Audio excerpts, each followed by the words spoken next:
حالة.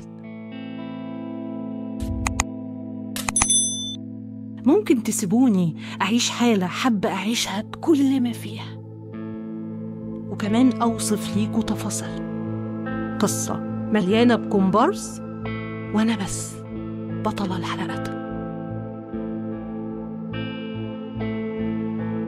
فيها أشخاص بتبوح عن كل اللي واجهها، وكمان بتحب في حد بيشغل تفكير.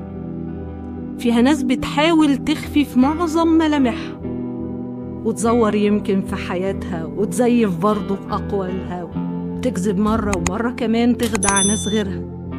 فيها حكايات حقيقية ساعات، وكمان جايز منها اشتغالات.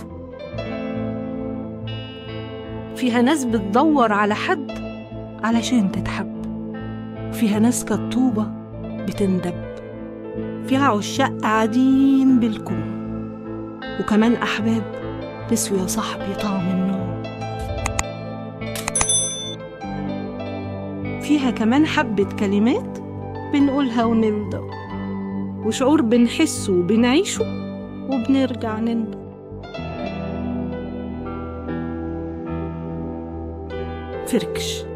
فركش يا اخوانا، فركش يا اخوانا، وبكفاية شلتوا الهم شوية معايا.